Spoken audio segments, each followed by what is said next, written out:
మన ప్రభును రక్షకుడైన యేసుక్రీస్తు వారి పరిశుద్ధ నామమునకు ఘనత మహిమ ప్రభావము నిత్యము నిరంతరము కలుగును గాక. హల్లెలూయా. 94వ కీర్తన నుంచి వచనం చదువుతాను. తర్వాత మనం దేవుని స్తుతించి ఆరాధించి గొప్ప చేద్దాం. మన యొక్క స్థితి ఏంటో ఈ వాక్యంలో చూద్దాం. యెహోవా నాకు ఎత్తైన కోట, నా దేవుడు నాకు ఆశ్రయదుర్గము. ఆమేన్. విశ్వాసి యొక్క పరిస్థితి ఇదండి. ఆమేన్. హల్లెలూయా. నాకు ఎత్తైన కోటగా ఆయన ఉన్నాడు, నాకు ఆశ్రయదుర్గంగా నా దేవుడు ఉన్నాడని దేవుని వాక్యం ద్వారా తెలుసుకున్నాం. ఆమేన్. మనం తాకాలంటే ఆయన దాటుకొని మన ఎద్దుకు రావాలి. ఆమేన్. హల్లెలూయా. ఎంత గొప్ప రక్షణ దేవుడు మనకు, కాపుదలను దేవుడు మనకి దేవుడు దయచేసి ఉన్నాడు. అయితే కొన్నిసార్లు మనము దాన్ని దాటుకొని వెళ్ళిపోతున్నాం. మన కోటను, మన ఆశ్రయదుర్గాన్ని మనం హెచ్చించకుండా మనం హెచ్చించుకోవడం వలన దాన్ని కొట్టివేసుకుంటున్నాం. ఈ యొక్క ఉదయకాలం దేవుడు మనతో మాట్లాడుతూ మనం హెచ్చించుకోవాల్సింది మనం కాదు, మన దేవుడిని. ఆమేన్. హల్లెలూయా. మనలను కాపాడుచున్న ఆ దేవునికి మహిమనివ్వాలి. ఆమేన్. హల్లెలూయా. సంఘములో నేర్పించవలసింది, నేర్చుకోవలసింది, బోధించవలసింది తగ్గింపే. ఆమేన్. హల్లెలూయా. ఆయన ఎదుట మనం తగ్గించుకోవాలి, మన దేవుని మనము హెచ్చించాలి. ఆమేన్. హల్లెలూయా. హల్లెలూయా. మనం ప్రాక్టీసింగ్ క్రైస్టియన్స్గా ఉండాలి. ఆమేన్. హల్లెలూయా. మనము క్రైస్తవ్యాన్ని అవలంబించే క్రైస్తవులుగా మనం ఈ లోకంలో ఉండాలని మిమ్మల్ని అందరూ ప్రోత్సహిస్తున్నాను. పేరుకు మాత్రం మనం క్రైస్తవులుగా ఉండకూడదు. ఆమేన్. మనం క్రీస్తుని పోలి, ఆ దైవాద దేవుడు, సర్వశక్తిమైన దేవుడు తన దగ్గరని తగ్గించుకొని రిక్తులుగా ఈ లోకానికి వచ్చాడు. హల్లెలూయా. మనం రిక్తులుగా చేసుకోవాలి. మనం తగ్గించుకొని మన ప్రభువునే హెచ్చించాలి. కానీ ఎంత మాత్రము కూడా మనలో ఏ విధమైన హెచ్చింపు లేకుండా ఉండడానికి ప్రయత్నం చేద్దాం. ఆమేన్. హల్లెలూయా. తద్వారా వీరు దేవుని పిల్లలు ట్రీట్గా ఉంటారని, మన దేవుని నామం మహిమపరచబడినట్లుగా మన జీవితాన్ని ఉంచుకుందాం. అందరూ లేచి నిలబడి, ఎంతో ఉన్నతమైన స్థితిని ప్రభు మనకి ఇచ్చినాడు. మనకిచ్చిన దాంట్లో ఆనందించదని చెప్పట్లేదు, కానీ ఇచ్చిన ఆ దేవునికి కృతజ్ఞతాస్తుతులు చెల్లించమని, దేవునికి మహిమపరచమని, ఆయన గొప్ప దేవుడిని గొప్ప చేయమని మాత్రం మిమ్మల్ని ప్రోత్సహిస్తున్నాను. ఈ ఉదయకాలము ప్రభువుని ఏ విధంగా మనం బాధ పెడుతున్నామేమో ఒక్కసారి మనం ఆయన సన్నిధిలో ఒప్పుకొని, ప్రభా ఈ దినం మొదలుకొని నన్ను కాదు ప్రభా, నిన్నే హెచ్చిస్తాను, నీకు హెచ్చింపుగా నేను ఎప్పుడు ఉంటాను ప్రభా, నిన్ను మహింపరిచే వాణిగా నేను ఉంటాను ప్రభా అని ఒప్పుకొని ఆయన సన్నిధిలో మనం ప్రవేశిద్దాం. ప్రార్థన చేసుకుందాం. పాస్టర్ అమ్మ గారు వచ్చి ప్రార్థన చేస్తారు. తర్వాత మనం దేవుని స్తుతించి ఆరాధిద్దాం. ఈలోగా మిమ్మల్ని మీరు తగ్గించుకొని దేవుని సన్నిధిలో ఆయన ఎదుట తగ్గించుకోవాల్సిందిగా మిమ్మల్ని అందరినీ అడుగుచున్నాను.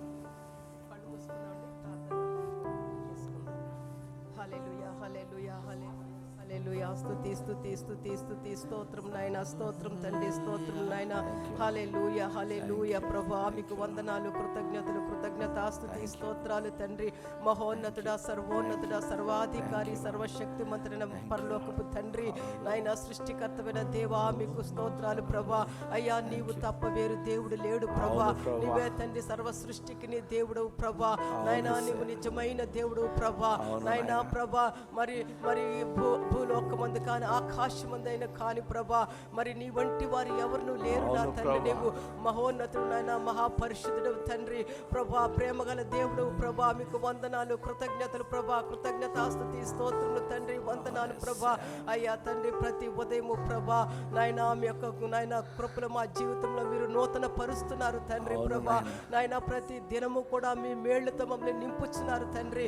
మీకు వందనాలు, కృతజ్ఞతలు తెలుపుకున్నాను ప్రభా. ఇదిగో నాయన యొక్క ఆదివారం దినము ప్రభా మరి ఒక్కసారి తండ్రి మమ్మల్ని మీ యొక్క సన్నిధానంలోకి నడిపించిన తండ్రి. అయ్యా నీ బిడ్డలతోను, నీ కుటుంబంతోను ప్రభా, ఈ సంఘముతోను ప్రభా మేము కలిసి ప్రభా మమ్మల్ని అందరినీ స్తుతించడానికి అనుగ్రహించినటువంటి గొప్ప భాగ్యం కొరకే స్తోత్రాలు ప్రభా. నా తండ్రి ప్రభా యొక్క నాయన ప్రభా మరి ఇదిగో తండ్రి మేము ఈ యొక్క కార్యక్రమం మొదలు పెట్టినట్టుగా తండ్రి మా ఒక్కొక్కరిని కూడా నీ పరిశుద్ధ రక్తంతో కడిగిన ఆయన మా యొక్క హృదయాలు సిద్ధపరిచి తండ్రి మిమ్మల్ని ఆత్మతోను సత్యంతోను స్తుతించడానికి, ఆరాధించడానికి ప్రార్థించడానికి కృప అనుగ్రహింపచేయమని ప్రార్థించుకున్నాం రాజా. నాయన ఆ యొక్క ప్రభా స్థలం అంతటి చుట్టూ యేసయ్య రక్తాన్ని ప్రోక్షిస్తున్నాం తండ్రి. స్తోత్రం ప్రభా, స్తోత్రం తండ్రి ప్రభా. అయ్యా నడిపించిన నాయన దాసుని చేతులకు అప్పచెప్పుకున్నాము. నీ యొక్క దాసుని ఆత్మతో నింపమని ప్రార్థిస్తున్నాం తండ్రి ప్రభా. నాయన తండ్రి అలాగే ప్రభు వాక్యం చెప్పిన దాసుని యొక్క ప్రభా ఆత్మతో నింపి ప్రభా నాయన మాకు కావాల్సినటువంటి జీవాహారం దయచేయమని ప్రార్థించుకున్నాం, వేడుకున్నాం ప్రభా. నా తండ్రి ప్రభా యొక్క సన్నిధిలో ప్రభా మమ్మల్ని ప్రభా నాయన ప్రభా నీ నామము హెచ్చింపబడాలి. అవును తండ్రి, మేము తగ్గింపబడాలి తండ్రి. అయ్యా స్తోత్రములు, స్తోత్రము తండ్రి ప్రభా. ఇదిగో నాయన మరొకసారి ప్రభా ఈ కోడికుని ఆరాధన అంతటిని కూడా మీ చేతులకు అప్పచెప్పుకున్నాం తండ్రి. ఆది నుంచి అంతం వరకు మీ ఆధ్వర్యంలో నడిపించండి నాయన. ప్రతి ఒక్కరిని బలపరిచి నాయన, ప్రతి ఒక్కరూ కూడా ప్రభా వచ్చిన రీతిగా మరి వెళ్లకుండా ప్రభా నాయన మా జీవితంలో ఏ మార్పు మాకు అవసరమైనదో, ఎక్కడ ప్రభు మాకు కొదువైనదో సమస్తము తీర్చి పంపమని ప్రార్థించుకున్నాం నాయన. అన్ని విషయంలో తండ్రి మీరు మహిమ ఘనత ప్రభావాలు పొందుకోమని యేసుక్రీస్తు అతి పరిశుద్ధ నామాన్ని బట్టి ప్రార్థించుకుని వేడుకొంచున్నాం పరమ తండ్రి. హల్లెలూయా. మనం సేవించే దేవుడు ఎంత గొప్ప దేవుడు తెలుసా? ఆయన కోపము నిమిషం మాత్రమే ఉంటుంది. ఆమేన్. హల్లెలూయా, హల్లెలూయా. ఆయన దయ ఆయుష్కాలం అంతా ఉండే గొప్ప కృప కలిగిన దేవుడిని మనం సేవిస్తున్నాం. ఆమేన్. హల్లెలూయా. ఆ గొప్ప దేవుని స్తుతిద్దాం, కనపడదాం.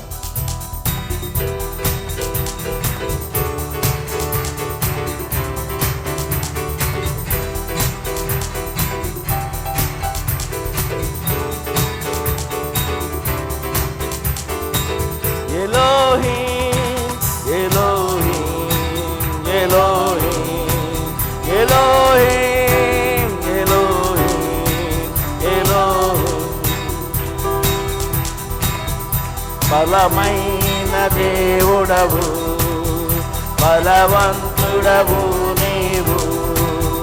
బలమైన దేవుడవు, బలవంతుడవు నీవు.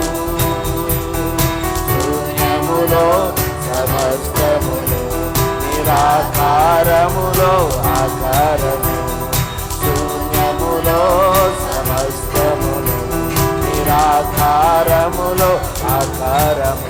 సృజించినావు నీవు, సర్వ సృష్టికర్తవు నీవు.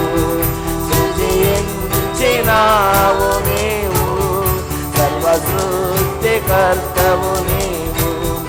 హల్లెలూయా, hallelujah, hallelujah, hallelujah, hallelujah, hallelujah, hallelujah, hallelujah, hallelujah, hallelujah, hosanna. Hallelujah, hallelujah. ప్రభు యందు ఆనందిద్దాం. Hallelujah, hallelujah, hallelujah, hallelujah. El Shaddai, El Shaddai, El Shaddai, El Shaddai, El Shaddai, El Shaddai, El Shaddai. పోషించు దేవుడవు, ఆశ్రయ దుర్గము నీవు. ఆమేన్. పోషించు దేవుడవు, ఆశ్రయ దుర్గము నీవు. రెక్కలపై మోసేవాడా, రక్షణ శృంగము నీవేగా.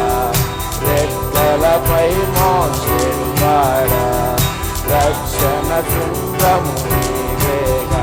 నీ మాటున దాచే దేవా, మాటను నెరవేర్చేవా. ఆమేన్. దాచే దేవా, మాటను నెరవేర్చేవాడా. హల్లెలూయా, హల్లెలూయా. పూర్ణ బలముతో హల్లెలూయా యేసయ్యా. Hallelujah, hallelujah, hallelujah, hallelujah, hallelujah, hallelujah. Hosanna. Hallelujah, hallelujah, hallelujah, hallelujah. Hosanna. Hallelujah, hallelujah. El Olam, El Volam, El Volam, El Volam, El Volam, El Volam, El Volam, Alfa Omegavu, Nichudaina Devudavu, Alfa Omegavu, Nichudaina Devudavu. నిబంధన చేసావు, నిబంధననే స్థిరపరచావు, నిత్య నిబంధన చేసావు, నిబంధననే స్థిరపరచావు. నిన్న నేడు రేపు మారని దేవుడవు నీవు, నిన్న నేడు రేపు మారని దేవుడవు నీవు. హల్లెలూయా, హల్లెలూయా. మారని ప్రేమతో ప్రేమించుచున్న దేవునికి మహిమనిద్దాం. హల్లెలూయా, hallelujah, hallelujah, hallelujah, hallelujah, hallelujah, hallelujah, hallelujah, hallelujah, hallelujah, hosanna, hallelujah, హల్లెలూయా. అడోనాయ్, అడోనాయ్, అడోనాయ్, అడోనాయ్, అడోనాయ్, అడోనాయ్, అడోనాయ్. ప్రభువైన దేవుడవు, ప్రభులకు నీవే, ప్రభువైన దేవుడవు, ప్రభువులకు ప్రభు నీవే, సర్వాధికారి నీవేగా, సకల జనులకు ప్రభు నీవే, సర్వాధికారి నీవేగా, సకల జనులకు ప్రభు నీవే. నీవే నాకు ప్రభు, నీవే యజమాను. ఆర్యను వందుదాం. నాకు ప్రభు నీవే యజమానుడవు. హల్లెలూయా, hallelujah, hallelujah, hallelujah, hallelujah, hallelujah, hallelujah, hallelujah, hallelujah, hallelujah, hallelujah, hallelujah, hallelujah, hallelujah, hosanna, hallelujah, హల్లెలూయా. ఆపత్కాలమున తన పర్ణశాలలో దాచెను, తన గుడారపు మాటున నన్ను దాచెను. ఆశ్రయ దుర్గముపై నన్ను ఎక్కించెను, ఆశ్రయ దుర్గముపై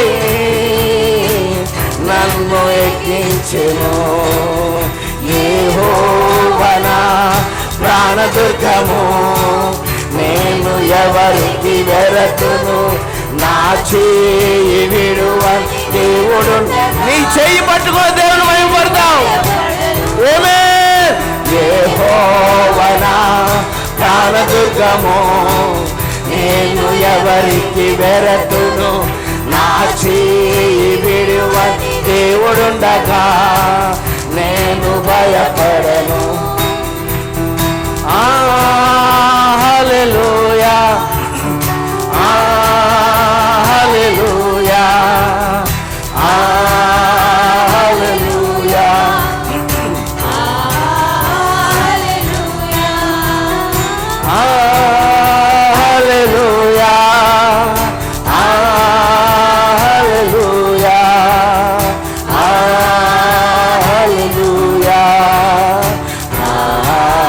హల్లెలూయా.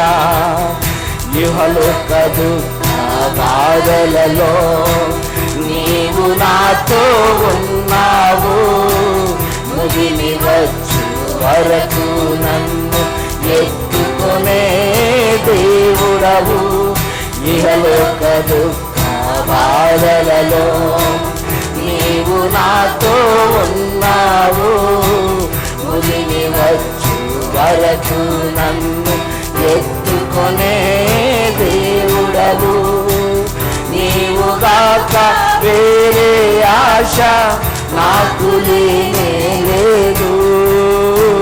నీవుగాక వేరే ఆశ నాకు లేనే లేదు.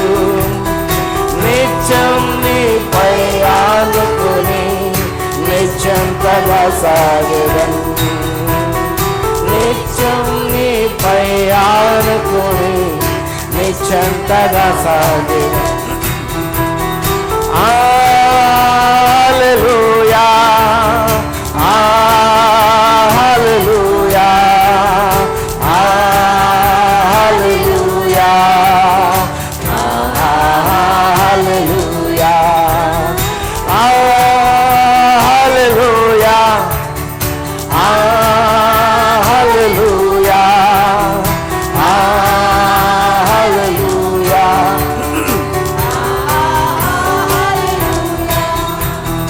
లెక్కించలేని అద్భుతములు మక్కువతో చేసిన దేవా, నీవు చేసిన కార్యములకై నేను ఏమి అర్పింతును. లెక్కించలేని అద్భుతములు మక్కువతో చేసిన దేవా, నీవు చేసిన కార్యములకై నేను ఏమి అర్పింతును. స్వచ్ఛమైన నిత్య ప్రేమను నాపై చూపిన దేవుడవు. స్వచ్ఛమైన నిత్య ప్రేమను నాపై చూపిన దేవుడవు. కోట్ల కొలది స్తోత్రములు నిరతము నీకే ప్రభువా. కోట్ల కొలది స్తోత్రములు నిరతము నీకే ప్రభువా. హల్లెలూయా, హల్లెలూయా, హల్లెలూయా, హల్లెలూయా, హల్లెలూయా, హల్లెలూయా,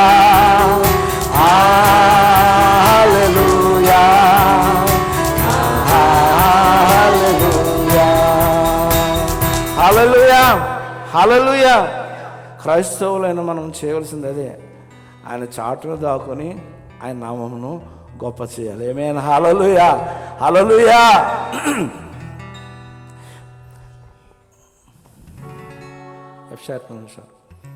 ప్రేమించేదన్ అధికముగా ఆరాధించు ఆసక్తితో మించేదన్ అధికముగా ఆరాధించు ఆసక్తితో పూర్ణ మనసుతో ఆరాధించు నిన్ను పూర్ణ బలముతో ప్రేమించేదన్ పూర్ణ మనసుతో ఆరాధించు నిన్ను పూర్ణ బలముతో ప్రేమించేదన్.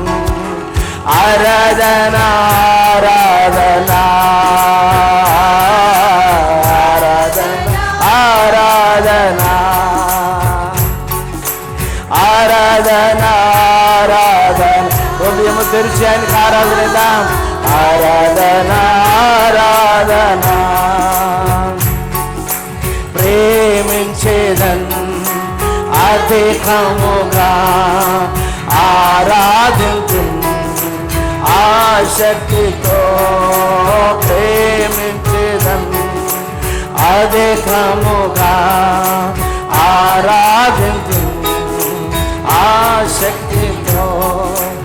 ఎబినేజరే ఎబినేజరే ఇంతవరకు ఆదుకున్నావు, ఇంతవరకు ఆదుకున్నావు నన్ను ఇంతవరకు, ఆదుకున్నావు.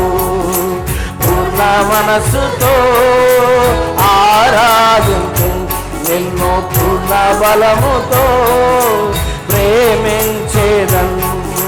పూర్ణ మనసుతో ఆరాధించు నిన్ను, పూర్ణ బలముతో ప్రేమించేదను. స్వరములెత్తి ఆరాధన ఆరాధన మా యేసయ్యా నీకే ఆరాధన, ఆరాధన ఆరాధన ఆరాధన ఆరాధన ఆరాధన. ఎల్రోయి ఎల్రోయి నన్ను చూచావే వందనమయ్యా, నన్ను చూచావే వందనమయ్యా. యేసు నన్ను చూచావే వందనమయ్యా. పూర్ణ మనసుతో ఆరాధించు నిన్ను, పూర్ణ బలముతో ప్రేమించేదను. పూర్ణ మనసుతో ఆరాధించు నిన్ను, పూర్ణ బలముతో ప్రేమించేదను. ఆరాధన ఆరాధన ఆరాధన ఆరాధన ఆరాధన ఆరాధన ఆరాధన ఆరాధన. యెహోవా రఫా యెహోవా రఫా స్వస్థపరచవే వందనమయ్యా, స్వస్థపరచవే వందనమయ్యా. నన్ను స్వస్థపరచవే వందనమయ్యా. పూర్ణ మనసుతో ఆరాధించు నిన్ను, పూర్ణ బలముతో ప్రేమించేదను. పూర్ణ మనసుతో ఆరాధించు నిన్ను, పూర్ణ బలముతో ప్రేమించేదను. ఆరాధన ఆరాధన ఆరాధన ఆరాధన ఆరాధన ఆరాధన ఆరాధన ఆరాధన. హల్లెలూయా హల్లెలూయా. అదే ధ్యానంతో దేవుని ఆరాధిద్దాం. యెహోవా రఫాను పలకగానే మన జీవితం స్వస్థత ఇచ్చేస్తాడు ఆయన. ఆమేన్ హల్లెలూయా. అనేక రోగముల ద్వారా సాతానుడు మనలను కృంగదీయాలని ప్రయత్నం చేస్తుంటాడు. కానీ ఆయన నామంలో మనకు విజయం ఉంది నా సోదరుడు. ఆయన నామం నిత్యము హెచ్చించారు. ఆమేన్. రెండు చేతులు ఆయన వైపు చాచి మన ప్రభువుని ఇచ్చిందాం. ఆయన అతి సుందరుడు, 10,000లో అతి సుందరుడిని పాడుచు ప్రభు నామం ఇచ్చిందాం. 10,000లో అతి సుందరుడా, మనోహరుడా, మహిమోన్నతుడా. 10,000లో అతి సుందరుడా, మనోహరుడా, మహిమోన్నతుడా. నీ నామం అతి మధురం, నీ త్యాగం మహనీయము. నీ నామం అతి మధురం, నీ త్యాగం మహనీయము. తల్లి తండ్రుల కన్నను, బంధుమిత్రుల కన్నను. తల్లి తండ్రుల కన్నను, బంధుమిత్రుల కన్నను. ప్రేమించే నాకై నీలచే శ్రీ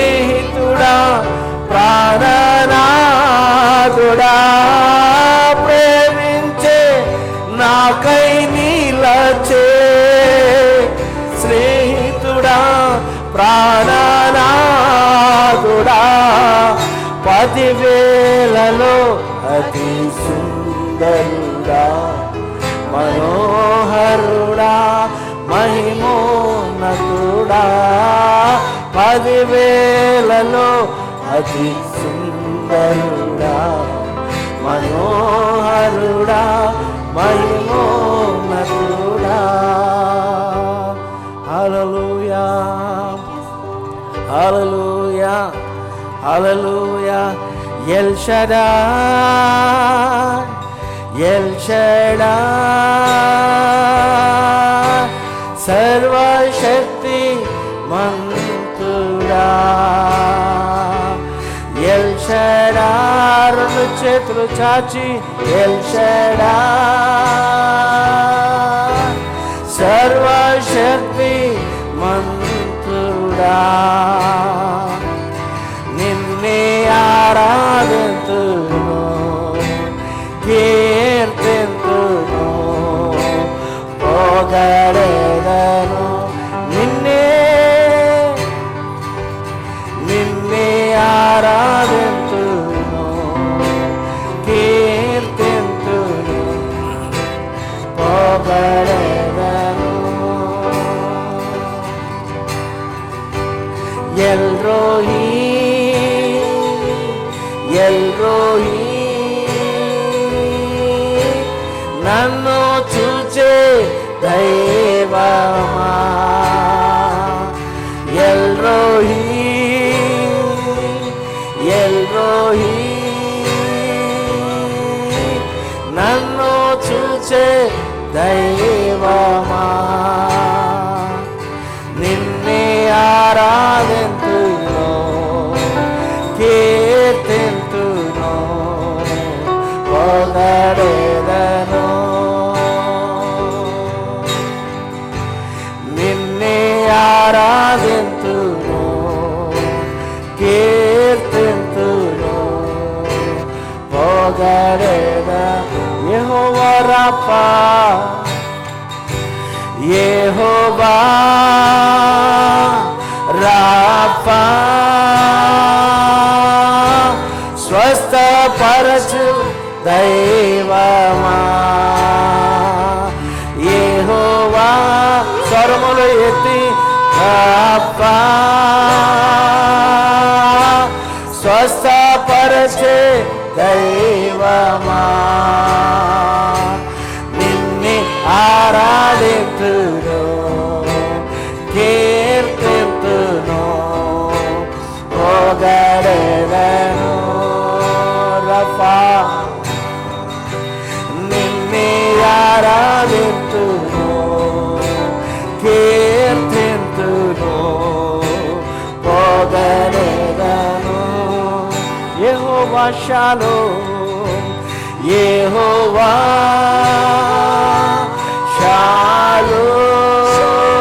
షాలోమ్, శాంతినిచ్చు దైవమా. యెహోవా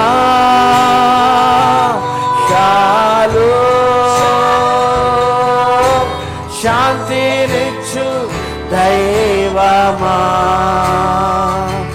నిన్నే ఆరాధింతును, కీర్తింతును, పొగడెదను. నిన్నే ఆరాధింతును, కీర్తింతును, పొగడెదను. ఆయన నామమున చిందాం. నిన్నే ఆరాధింతును, కీర్తింతును, పొగడెదను. సంగమంతా రెండు చేతులు ఆయన వైపు చాచి నిన్నే ఆరాధింతును, కీర్తింతును, పొగడెదను. అవునయ్యా, నిన్ను మహిమపరచడానికే మేము ఈ లోకంలో ఉన్నామయ్యా. అయ్యా, అందుకొరకు మమ్మల్ని ఎన్నుకున్నందుకు నీకు స్తోత్రాలు ప్రభా. నిన్ను ఆరాధించే ప్రజలుగా, నేను నీ నామమును ఇచ్చించే ప్రజలుగా మమ్మల్ని ఎన్నుకున్నందుకు వందనాలు ప్రభా. నీ విలువైన రక్తం చేత మమ్మల్ని కొన్న తండ్రి నీకు స్తోత్రాలు. నీ సొత్తైన ప్రజలుగా మమ్మల్ని చేసుకున్నందుకు నీకు కృతజ్ఞత ఆస్తుతులు చెల్లిస్తూ నీ పాదాల ఎదుట సాగులు పడుతున్నామయ్యా. ఇగో తండ్రినా సంఘం చేసిన స్తుతి ఆరాధన గాయకుని నీ బిడ్డలను మమ్మల్ని దీవించమని అడుగుతున్నానయ్యా. ఇగో నీ వాక్యమును పంపించి మమ్మల్ని బాగు చేయమని అడుగుతున్నాను. నీ వాక్యమును పంపించి మమ్మల్ని దీవించమని అడుగుతున్నాను. నీ వాక్యమును పంపించి మమ్మల్ని సరిచేయమని అడుగుతున్నానయ్యా. నీకు వందనాలు స్తోత్రాస్తుతులు చెల్లిస్తున్నాను. నీ దాసుడిని తరపున నిలబడుచుండగా నా ప్రభా, నీ దాసునికి బోరైనా ప్రభా, నువ్వు మాతో సూటిగా తేటగా మాట్లాడమని అడుగుతున్నానయ్యా. నీ వాక్యం ద్వారా మా జీవితాలు కట్టుకోవడానికి కృపణమ్మని మమ్మల్ని అందరినీ బలమైన చేతికి అప్పగించుకుంటూ యేసుక్రీస్తు వారి పరిశుద్ధ నామములో ఆరాధించి వేడుకొనిచున్నాం పరమ తండ్రి. ఆమేన్. అందరు చప్పట్లు కూడా ప్రభునామం కనుకగా పాస్టర్ గారిని చప్పట్లతో ఆహ్వానించుకుందాం.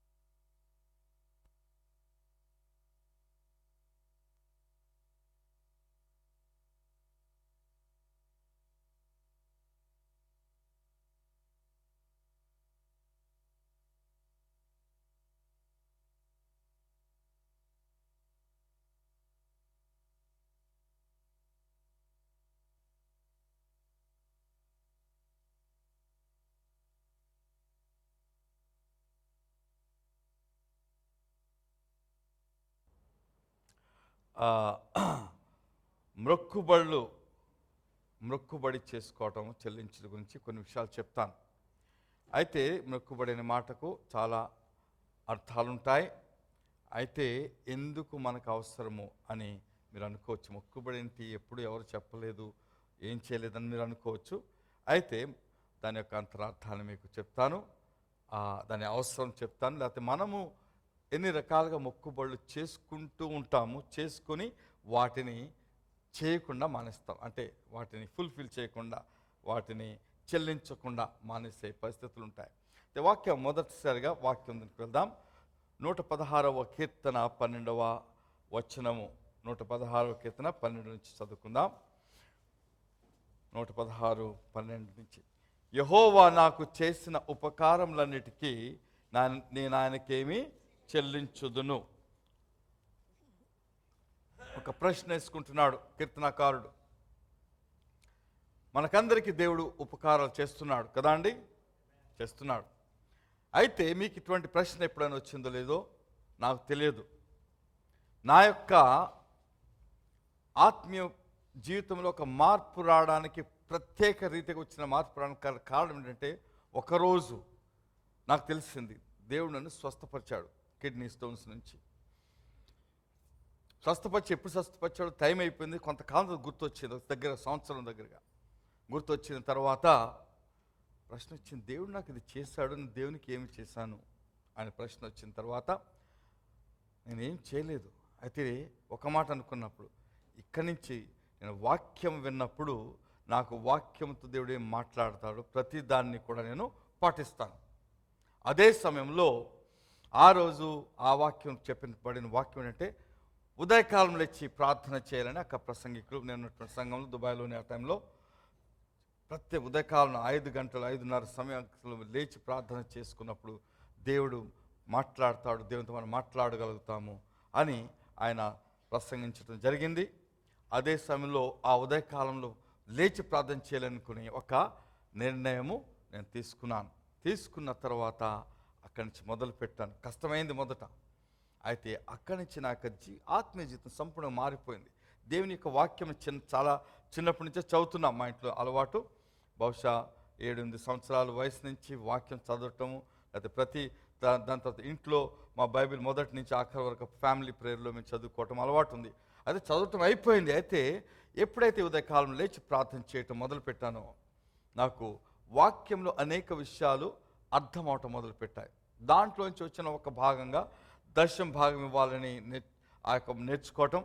ఆ దశమ భాగం అంటే ఒక ప్రసంగం ద్వారా కాదు, వాక్యం ద్వారా నేర్చుకుని ఇచ్చిన తర్వాత నాకు దేవుడు చేసినటువంటి మరి ఒక ప్రత్యేకమైన ట్రాన్స్ఫర్మేషన్, ఉద్యోగంలో ట్రాన్స్ఫర్మేషన్, దాని తర్వాత ఆత్మీయ జీవితంలో ఒక ప్రత్యేకమైనటువంటి మార్పు దేవుడు తీసుకొని మరి ఈరోజు దేవుని సేవ చేయనంటున్నట్లుగా నడిపించుకుంటూ వచ్చాడు. ఇక్కడ ఏంటంటే దేవుని చేసిన ఉపకారములను గుర్తు చేసుకొనుట అనే ప్రశ్న ఇక్కడ వచ్చింది. ఇక్కడ ఆయనకు వచ్చింది ఆ ప్రశ్న, ఏం చేస్తే ఏం చెల్లిస్తాను. అక్కడ అంటాడు 13వ వచనంలో, రక్షణ పాత్రను చేతపట్టుకుని యెహోవా నామమున ప్రార్థన చేసేది. ఒక సింపుల్గా ఒక మాట వచ్చింది, రక్షణ పాత్ర చేత పట్టుకునంటే మనం అందరం రక్షణ పొందుకున్నాం. ఆ రోజుల్లో దావీదుకు ఆ యొక్క రక్షణ పాత్ర అంటే ఆయన అర్థం ఏంటో నాకు అర్థం కాదు. ఎందుకంటే మనం రక్షణ అంటే మనకి ఒకటి స్పష్టత ఏంటంటే మనము దేవుని యొక్క నిత్య రాజ్యంలో చేరతామని. వారి యొక్క రక్షణ అంటే మరి నాకు అర్థం, ఒకవేళ ఏదైనా యుద్ధంలో రక్షణ అంటారా, లేకపోతే దేవుడు అన్ని విషయంలో రక్షణ ఇస్తున్నాడు కదా ఆ రక్షణ గురించి అంటారా అని ఏ ఆలోచనతో ఆయన అక్కడ రాశాడో మనకు అర్థం కాదు. ఎందుకంటే వారికి రక్షణ అనే ఆ పదము పాత నిబంధనలు మీకు అంటే మనకు తెలిసినట్టుగా వ్రాయబడి ఉండదు. అయితే అంటే రక్షణ పాత్ర నాకు దేవుడిచ్చిన ఈ యొక్క రక్షణ, అన్ని విషయంలో ఇచ్చిన రక్షణ పాత్రను చేత పట్టుకుని యెహోవా నామమున ప్రార్థన చేసేదను. అంటే ప్రార్థన ఇది నేను చేస్తాను, ఎందుకంటే ఆయన నాకు అనేకమైన ఉపకారాలు చేశాడు. 14వ వచనంకి వెళ్తే అప్పుడు వస్తున్నాడు, యెహోవాకు నా మ్రొక్కుబళ్ళు చెల్లించదను, ఆయన ప్రజలందరి ఎదుటనే చెల్లించదను. అంటే దేవుని యొక్క ఉపకారాలను బట్టి ఆయనకు చేసుకున్నటువంటి మ్రొక్కుబళ్ళు వాటినన్నిటినీ చెల్లిస్తాను, అందరికీ తెలిసేటట్టుగా చెల్లిస్తాను. దాంట్లో సాక్ష్యం ఉండొచ్చు. మనకు చూసుకున్నట్లయితే సాక్ష్యం ద్వారా దేవుని మహింపరచవచ్చు. మీరు అడిగినది దేవుడు మీకు చేసినప్పుడు, మీ ప్రార్థనకు జవాబు వచ్చినప్పుడు మీరు సాక్ష్యము చెప్పి ఆయనను మహింపరచవచ్చు. అది ఇక్కడ కనబడే మాట. అయితే మొక్కుబడి ఉంది అంటే పాత నిబంధనలో మొక్కుబడులు ఉన్నాయని మనకు చాలా స్పష్టమవుతుంది. చాలా రకరకాల మొక్కుబడులు ఉంటాయి. ఏదైనా ఒకటి రెండు గురించి మాట్లాడుకుందాం సమయాన్ని బట్టి. మనకు కొత్త నిబంధనలో మొక్కుబడులుగా ఎక్కడ చెప్పబడి ఒక చోట మాత్రం ఉంటుంది. పరిశుద్ధుడైన పౌలు ఒక పరిస్థితి ఏర్పడుతుంది, ఆయన మొక్కుబడి చేసుకొని ఉంటాడు. ఏంటంటే తల వెంట్రుకలు మొక్కుబడి మనకందరికీ తెలుసు. మన దేశంలో మన సంప్రదాయాలు, హిందూ సంప్రదాయాల్లో మొక్కుబడి చేసుకుంటారు. వారి యొక్క వెంట్రుకలను ఇచ్చేస్తారు. అంటే అదొక సాక్రిఫైస్, ఒక అర్పణ, బలి అర్పణ వంటిది. ఎందుకంటే వారికి ఇష్టమైనటువంటి వెంట్రుకలను దేవునికే సమర్పించటం అన్నమాట. అలాగా అటువంటి మొక్కుబడులు పరిశుద్ధుని పౌలు చేస్తున్నట్టుగా కనబడుతుంది. అయితే మనకు ఒక ఆజ్ఞగా కానీ లేకపోతే ఒక సిద్ధాంతంగా కానీ ఎక్కడ మనకు చెప్పబడలేదు. దీంట్లో నేర్చుకోవలసిన విషయాలు చాలా ఉన్నాయి. మొక్కుబడులు చేసుకుంటా అంటే మనము తెలియకుండా మొక్కుబడికి తర్వాత అది కమిట్మెంట్. ఇంగ్లీష్లో ఏమంటారంటే కమిట్మెంట్. అది ఇందాక నేను స్వరూప్ నేను మాట్లాడుతున్న అర్థం. కమిట్మెంట్ అంటే నిర్ధారణ, లేకపోతే కట్టుబడి ఉంటానని వాగ్దానము చేయటం, అన్నది చేస్తానని. One more thing I said, ఏంటది, నిర్ధారించుకొనుట, అది కట్టుబడి ఉంటా. అటువంటివి మనము దేవుని బిడ్డలుగా చేస్తూ ఉంటాం.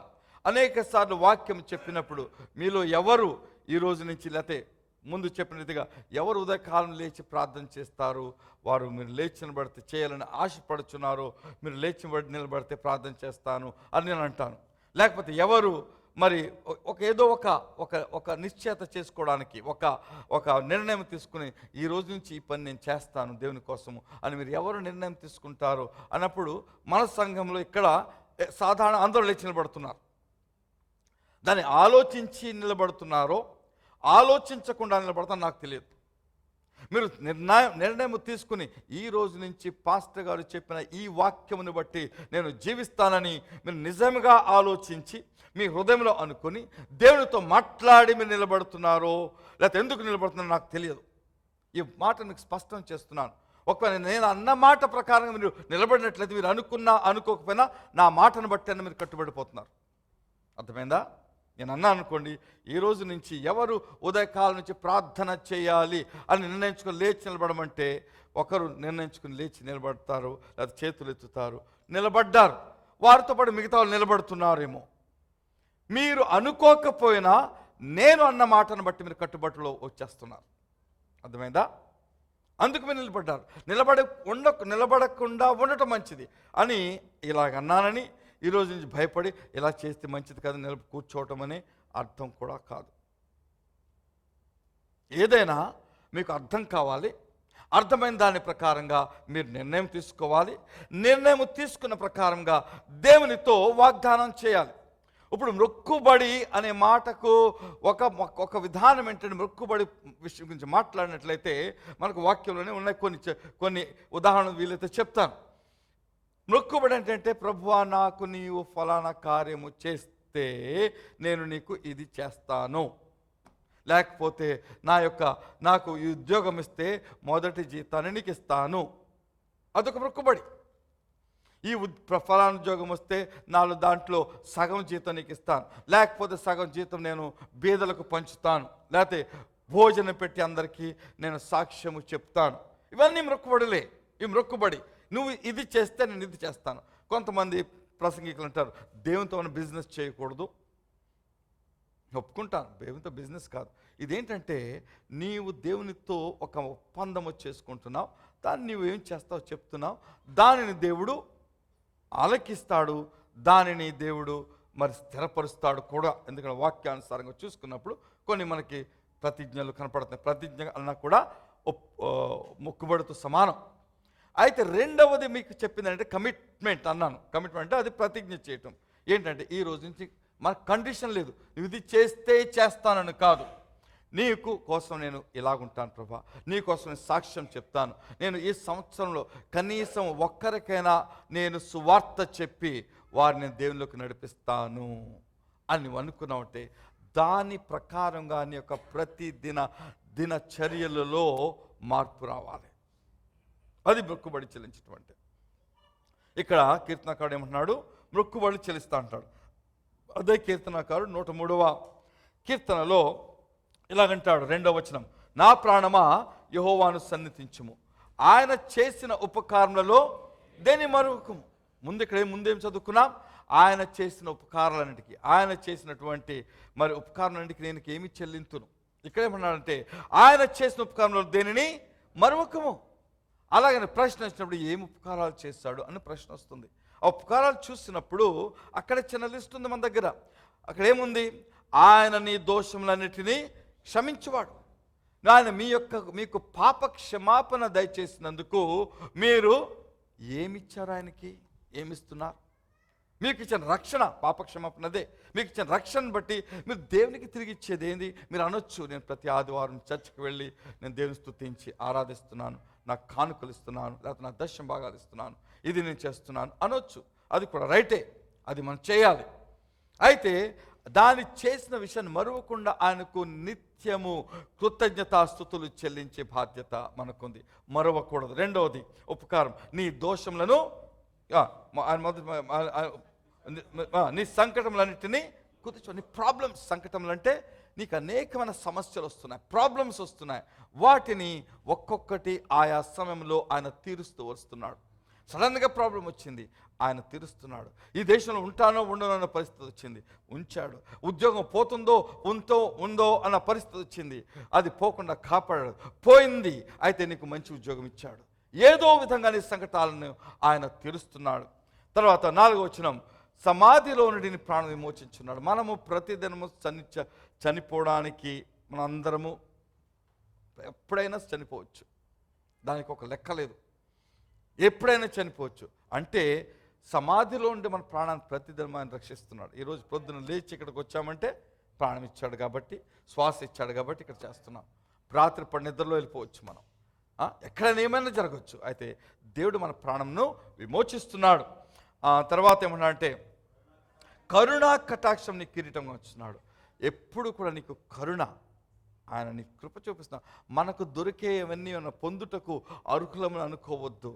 ఇది ఆయన కరుణ, ఆయన కటాక్షము, ఆయన కృప ఆయన చూపిస్తున్నాడు కాబట్టి ఆయన మనకు దొరుకుతుంది.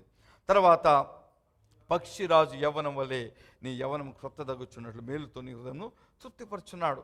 దీంట్లో రకరకాల మనుషులకు రకరకాలుగా ఉంటాయి. కొంతమంది, ఇప్పుడు నేను ఎలాగున్నానంటే, నా వయసులో నేను చక్కగా నడుచుకొని మాటలు వచ్చి మీకు గట్టిగా మాట్లాడుతుంటే నాకు యవ్వనంలో ఉన్నటువంటి శక్తి కూడా ఈరోజు ఉంది కాబట్టే నేను మాట్లాడగలుగుతున్నాను.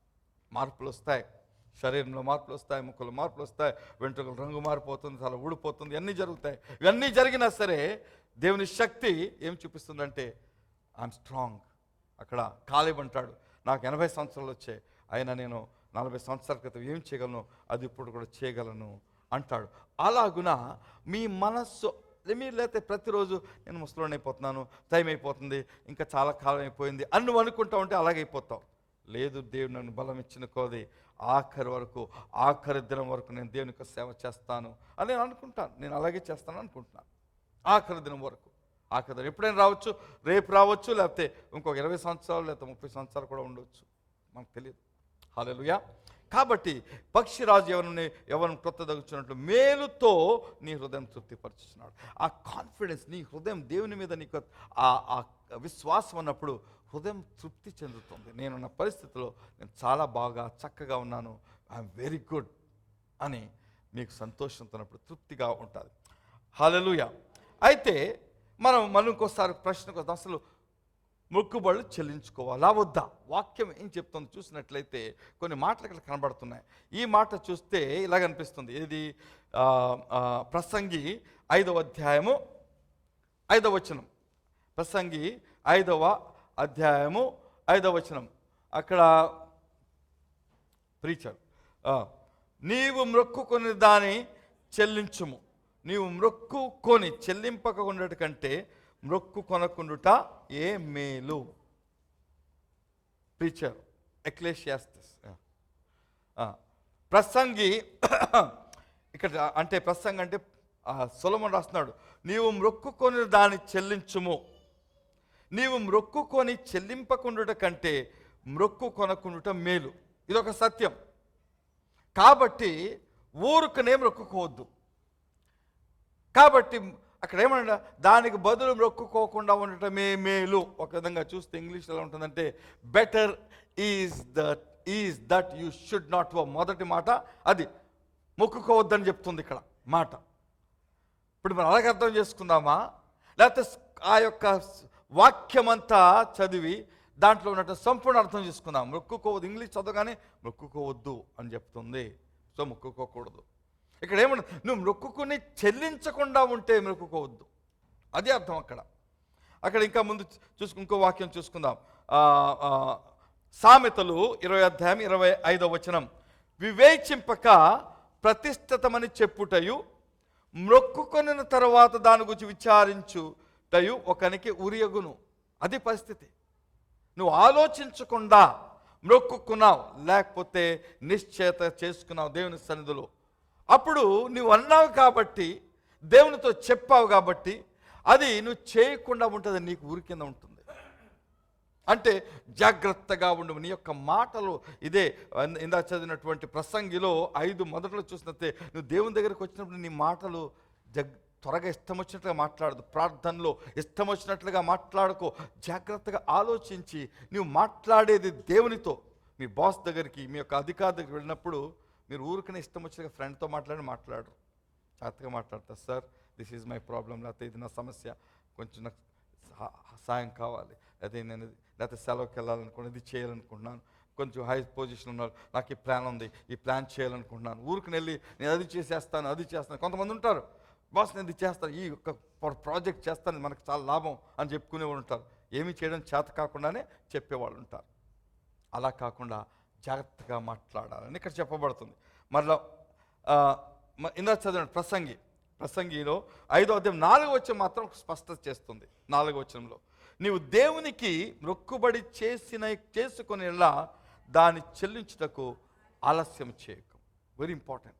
ఏ పని దేవుని దగ్గర మనకందరికీ కొన్నిసార్లు, నేను ఇక్కడ మీకు అనేక సార్లు చెప్తాను, సమయానికి రండి. మీరు చాలా బస్సులో వస్తున్నారు, మీరు వచ్చే సమయం మీ చేతిలో లేదు. బస్సులో వచ్చేవారు మీ చేతిలో లేదు. అయితే కొందరి యొక్క ఆలస్యం వల్ల మరి కొందరు లేట్ అవుతున్నారు. వాళ్ళు ఆలోచించుకోవాలి, నా వలన ఇతరులకి నష్టం కలుగుతుందని. కాబట్టి సమయానికి రావాలి. తప్పకుండా సమయానికి రావడానికి నిర్ధారణ చేసుకోకపోతే అది జరగదు. ఏ మనిషి అయినా ఒక నిర్ణయం తీసుకున్నట్టే ఆ నిర్ణయం ప్రకారంగా రావడానికి అతనికి వీలవుతుంది. చేయడానికి ఏ పనైనా సరే ఆ నిర్ణయంలో చాలా స్ట్రిక్ట్గా ఉండాలి. ఎందుకంటే దేవుని దగ్గరికి వచ్చుట అది ఒక సామాన్య విషయంగా తలంచకూడదు. పరుగులెడుతూ దేవుని సన్నిధికి వెళ్ళాలి. తొరకోళ్ళు చూస్తున్నారు, వాళ్ళు నమాజ్ టైం అయ్యేటప్పటికి పరుగులెట్టుకుంటూ వెళ్తారు, లేట్ అయిపోయారు. ఎక్కడ ఉన్నా సరే అక్కడ వేసుకుని వాళ్ళు చేస్తారు. వాళ్ళు ఎగ్జాక్ట్ టైంకి వాళ్ళు చేయాలి వాళ్ళ యొక్క ప్రార్థనలు. మనకు ఫ్రీడమ్ ఉందా, లేకపోతే మనకి చాలా స్వాతంత్ర్యం ఉందనా, లేకపోతే మన దేవుడు పర్వాలేదంటాడనా? అటువంటి మనస్తత్వం ఉండకూడదు. దేవుడు ప్రతిదానికి సమయం ఇచ్చాడు, మనం చేయాలి. అయితే ఆ నిర్ధారణ చేసుకున్న తర్వాత జాగ్రత్తగా చేసుకోవాలి, ఆలస్యం చేయకూడదు. ఇక్కడికి ఏమిటంటే నువ్వు ఏమి మొక్కుకున్నావు దాన్ని ఆలస్యం చేయకూడదు. మీ చేతుల్లో దాన్ని మీరు చేయడానికి తప్పకుండా ఏదో కొన్ని సమస్యల వలన మీరు ఏదో ఆలస్యం అవటం ఏదో జరగవచ్చు. అది ఒకసారి 2 సార్లు జరగవచ్చు. నిరంతరం అదే అయితే అది అలవాటు అన్నమాట. అలవాటు. కొంతమంది మనకి కొన్నిసార్లు సమయానికి వెళ్ళాలి అనే ఆ యొక్క నిశ్చయమైన మనస్సు లేనటువంటి పరిస్థితుల్లో నాకు చాలా బాధ ఏంటంటే, ఇండియన్స్ అంటాం ఓ పక్కనే, ఇప్పుడు ఇండియన్స్ కాదు తెలుగు వాళ్ళు అంటే మీకు బాధేస్తుంది. మరి తెలుగు వాళ్ళు టైంకి రారు. మీరు ఎక్కడైనా చూడండి, మన తెలుగు ప్రోగ్రామ్స్ చూడండి, టైంకి జరగవు. మీరు ఏ చర్చెస్ కావచ్చు, లేకపోతే యానివర్సరీస్కి వెళ్ళండి, చెప్పిన మాటలు చెప్పిన టైంలో అవి జరగవు. ఎందుకంటే మనుషులు రారు. మనుషులు ఎందుకు రారంటే వారికి ఆ యొక్క డిసిప్లిన్ లేదు. మీ సంగతి మీరు ఆలోచించుకోండి, మీకుందా లేదా? నేను మిమ్మల్ని ఎవరిని ఇండివిజువల్గా అంటలేదు, అయితే సమస్య ఉంది.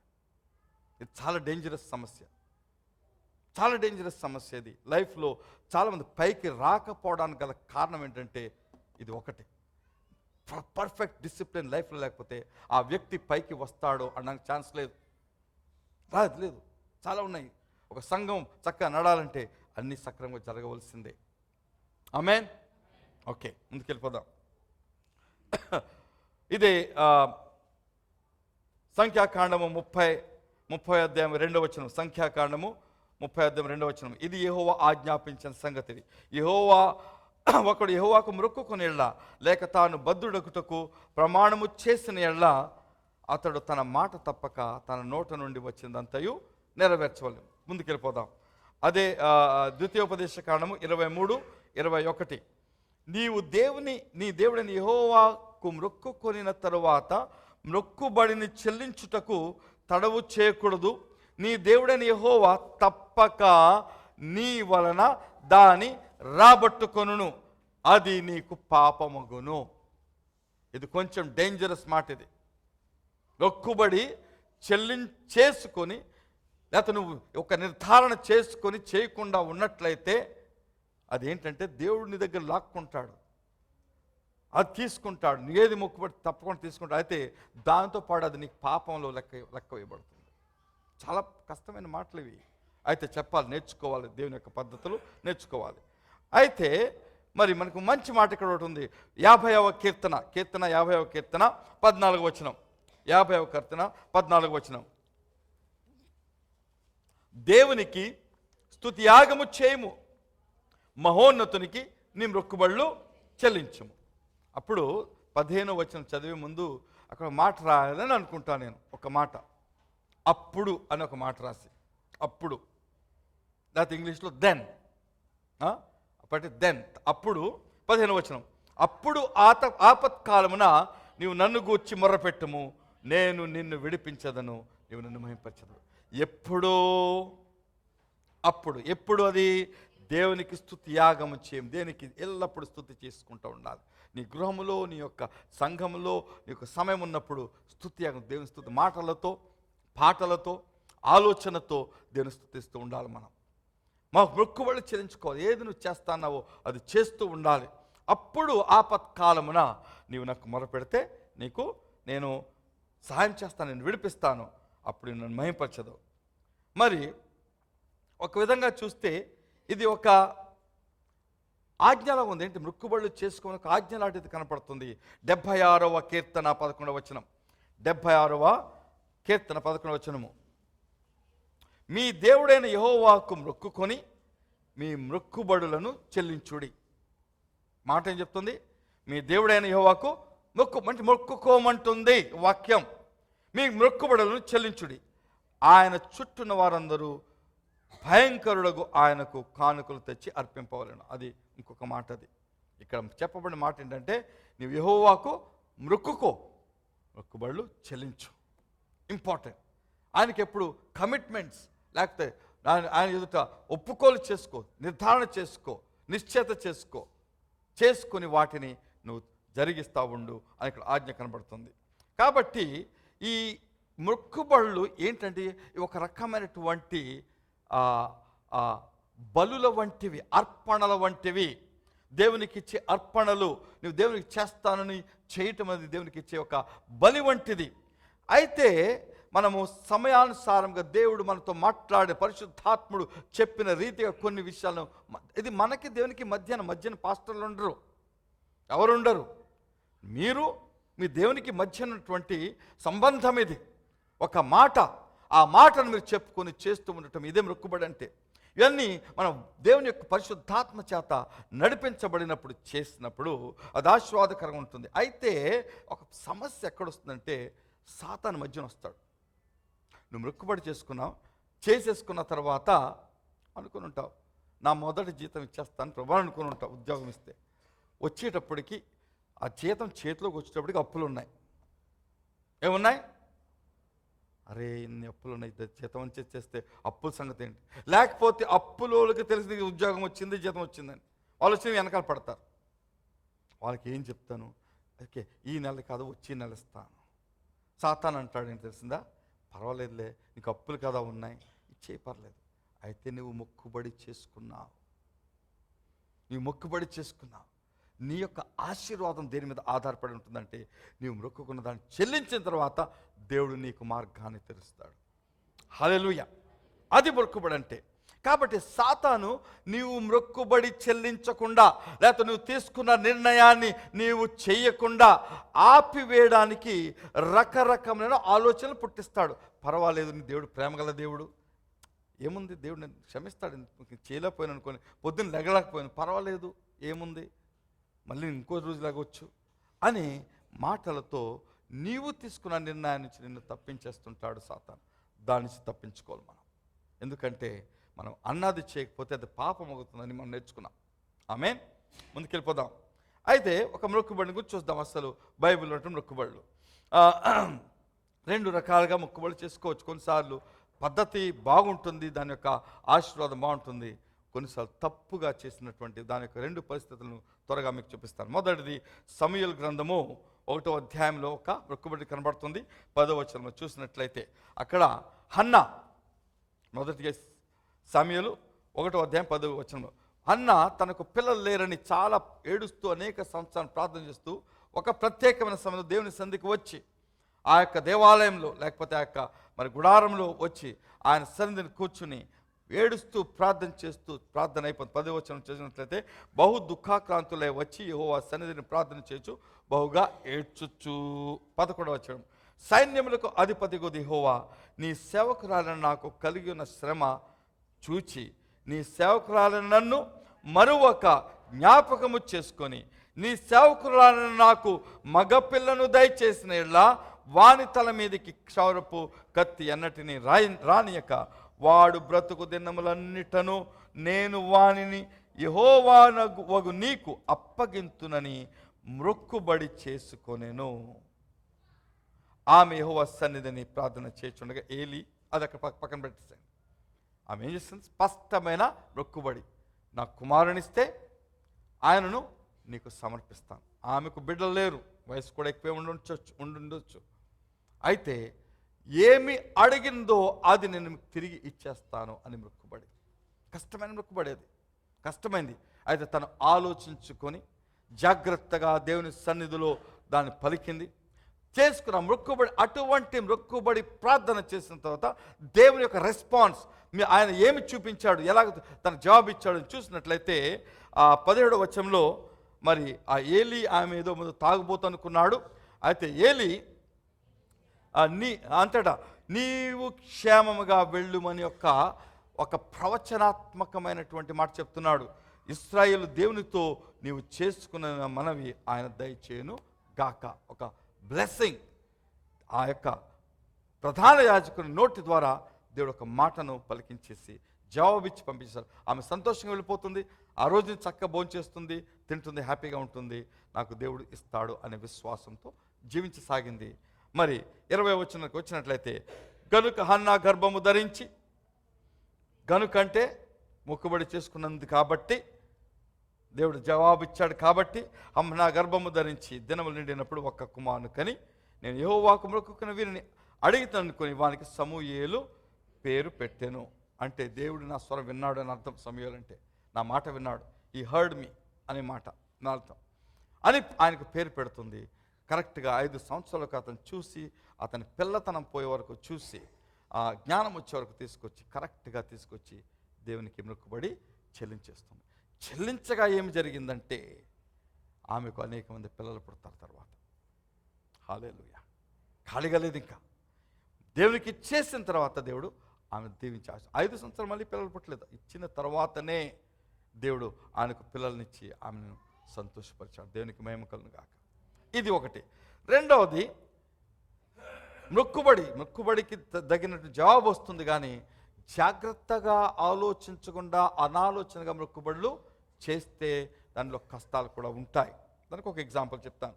ఇది న్యాయాధిపతుల గ్రంథానికి వెళ్ళి 11వ అధ్యాయం తీసుకున్నట్లయితే, అక్కడ 30వ వచనంలో ఒక వ్యక్తి కనబడతాడు. ఆయన ముందు నుంచి కనబడతాడు. ఆయన పేరు యెఫ్తా అని ఒక ఆయన. ఈయన ఒక న్యాయాధిపతి, జడ్జ్. న్యాయాధిపతులు ఒకడు ఈయన యెఫ్తా. మనకు అందరి పేరు, మనకు 2-3 తెలుసు, గిద్యోను, సంసోను, లేకపోతే దెబోరా, ఎవరో తెలిసి అందరి పేర్లు మనకి గుర్తుండవు. ఈయన ఒక ప్రత్యేకం చేస్తున్నాడు. ఇక్కడ ఏం చేస్తాడంటే, ఒక మొక్కుబడి పెడతాడు. ఇక్కడ చూడండి, జాగ్రత్తగా వినండి. అప్పుడు యెఫ్తా యెహోవాకు మొక్కుకున్నాడు, ఎట్లనగా, నీవు నా చేతికి అమ్మోనీయులను నిశ్చయముగా అప్పగించిన ఎడల, నేను అమ్మోనీయుల యొద్ద నుండి క్షేమంగా తిరిగి వచ్చినప్పుడు నన్ను ఎదుర్కొనుటకు నా ఇంటి ద్వారం నుండి బయలుదేరి వచ్చినదేదో అది యెహోవాకు ప్రతిష్ఠితమగును, మరియు దహన బలిగా దాన్ని అర్పించదను. జ్ఞానము లేనటువంటి మొక్కుబడి. ఇంట్లోంచి ఏమొస్తుంది? చికెన్ వస్తుందా? లేకపోతే ఒక మేకో గొర్రె వస్తుందా? ఇంట్లోంచి బయటికి ఈయన యుద్ధాన్ని గెలుచుకుని వచ్చినప్పుడు మేకో గొర్రె ఏదో వస్తుందా? లోపల నుంచి వస్తే ఏదో ఒక మనిషే వస్తాడు కదా. పోనీ అనుకోవచ్చు, నాకు పనుడు వస్తాడు అనుకోండొచ్చు. పనుడు వస్తాడని కూడా చంపేయాలి కదా. పనుడో ఏదో ఉంటారు, చంపేయాలి కదా. ఈ ఆలోచించకుండా నోటికి వచ్చినట్లుగా మాట్లాడాడు ఈయన. ఇక్కడ అజ్ఞానంగా చేశాడని దేవుడు కూడా అనుకున్నాడని నేను అంటున్నాను. ఎందుకంటే ఆయన అన్న మాటకు తగినట్లుగా దేవుడు ఆయనకు చూపించాడు. దాని రిజల్ట్ ఎవరికైనా తెలుసా? ఒకళ్ళిద్దరికి తెలుసు. నేను స్తోత్రం. చదువుకుందాం చూడండి. ఇక్కడ 34వ వచనం. యెఫ్తా మిస్పాలో ఉన్న తన ఇంటికి వచ్చినప్పుడు, ఇంటికి వచ్చినప్పుడు అతని కుమార్తె తంబురలతోనూ నాట్యంతోనూ బయలుదేరి అతనిని ఎదుర్కొనేను. ఆమె గాక అతనికి మగ సంతానమే కానీ ఆడు సంతానమే కానీ లేదు, ఒకే ఒక కుమార్తె. ఆమె మొదట బయటకు వచ్చిందనుక ఏం చేస్తాడు? మొక్కుకున్నాడు. అయితే ఆయన మొక్కుకున్నది చేశాడు. ఆయన చేయాడు, కానీ ఆ కష్టాన్ని, బాధని భరించలేదు. ఆయన మొక్కుకున్న రీతిగా దేవుడు ఆయనకు విజయాన్ని ఇచ్చాడు. అంటే అడిగింది దేవుడు ఇచ్చాడు మొదట. అయితే తను జ్ఞానయుక్తముగా, అంటే మీరు మొక్కుకునేటప్పుడు లేకపోతే ఏదైనా దేవునికి నిశ్చయంగా చేస్తానని ఒప్పుకున్నది ఆలోచించి ప్రార్థనాపూర్వకంగా పరిశుద్ధాత్మ నడిపింపుతో చేయాలి తప్పిస్తే ఊరికనే అనాలోచనగా దేవునికి ఒప్పుకోలు చేసుకోకూడదు. ఇది మీకు నేర్పించే విషయం. మొక్కుకోవాలి, మొక్కుకున్నది జాగ్రత్తగా మొక్కుకోవాలి, మొక్కుకున్నది చెల్లించాలి. అప్పుడు దేవుడు నీకు చేయవలసినటువంటి ఆశీర్వాదాన్ని నీకు ఇస్తాడు. హల్లెలూయా. కాబట్టి మరి అయితే హబక్కుకు వంటి మనసు మనకు ఎక్కువగా మొక్కుకునే కంటే మనం చేయవలసిందంటే కమిట్మెంట్స్ చేసుకోవాలి. ఆయా సమయంలో ఆలోచించి దేవుని సన్నిధి చేస్తాను ప్రభా. ఒక్కోసారి పురుషుడు ఒక్కడే లేకపోతే స్త్రీ ఒక్కరితే తన మొక్కుబడి చేసుకోవచ్చు. ఒక్కోసారి ఒక్కళ్ళు చేసుకోకూడదు. భార్య భర్తలుగా ఉన్నప్పుడు భార్య భర్త కూర్చుని మనము ఈ మొక్కుబడి చేసుకుందామని ఇద్దరికీ అంగీకారమైనటువంటి మొక్కుబడి చేసుకోవాలి. భర్త అనుకుంటాడు కుమారుని సేవకి ఇచ్చేస్తా అంటాడు, భార్య సేవకి ఇచ్చేస్తారు. లేకపోతే మా అమ్మ అనుకుంటుంది నాకు మొదటి కుమారుడు ఇవ్వగానే నీకు సేవకి ఇచ్చేస్తాను అనుకుంటుంది. తండ్రి అనుకుంటాను నా కుమారుడు పుట్టి ఉద్యోగం చేసి నాకు చేతికి సాయం రావాలి అని ఆయన అనుకుంటాడు. కుదరదు అలాగా. ఆలోచించకుండా చేయొద్దు. ఊరికనే సేవకి ఇచ్చేస్తాను లేకపోతే ఏదో అనుకుంటే కుదరదు. ఆలోచించుకుని భార్యాభర్తలు అనుకుని ఆ యొక్క దేవునికి మొక్కుబడులు కానీ నిర్ధారణ కానీ చేసుకోవాలి. ఆమేన్. స్పష్టమైనటువంటి వాక్యం మనం విన్నాం. కాబట్టి ఎక్కువగా నేను ఇక్కడ వాక్యం చెప్పినప్పుడు చెప్పిన మాటను జాగ్రత్తగా అంగీకరించి దానికి మీరు ఒప్పుకోలు తెలపాల్సిన అవసరం చాలా ఉంది. ఇక్కడ హబక్కూకు అంటాడు 3వ అధ్యాయం, హబక్కూకు 3వ అధ్యాయం 17వ వచనంలో ఆయన యొక్క విధానం చూడండి. 17వ వచనం, అంజూరపు చెట్లు పూయకుండినను, ద్రాక్ష చెట్లు ఫలింపకపోయినను, ఒలీవ చెట్లు కాపు లేక యుండినను, చేనిలోని పైరు పండుటకు రాకపోయినను, గొర్రెలు దొడ్డిలో లేకపోయినను, సాలలో పశువులు లేకపోయినను, నేను యెహోవాయందు ఆనందించదను. నా రక్షణకర్త అయిన దేవుని యందు నేను సంతోషించదను. ప్రభు అయిన యెహోవాయే నాకు బలము. ఆయన నా కాళ్ళను లేడి కాళ్ళవలే చేయను. ఉన్నత స్థలం మీద ఆయన నన్ను నడవ చేయను. ఇక్కడ ఏంటంటే ఒక నిశ్చయతకు వస్తున్నాడు. దేశం అంతా చాలా కష్టాలు ఉన్నాయి. ఆ సమయంలో దేవునితో అడుగుతాడు, ఎందుకు ప్రభావి అని. దేవుడు చెప్తాడు ఎందుకు ఈ కష్టాలు వచ్చి అన్నీ చెప్తాడు. అక్కడ ఏమంటాడంటే, ఏదైనా కానీ నేనైతే మాత్రం ఏ పరిస్థితి ఉన్నా సరే, డబ్బులున్నా లేకపోయినా, ఆహారం ఉన్నా లేకపోయినా, ఉద్యోగం ఉన్నా లేకపోయినా, ఆరోగ్యం ఉన్నా లేకపోయినా, ఏమైనా సరే నేను యెహోవాకు, నా రక్షణకర్త యెహోవా దేవుని యందు సంతోషించదను.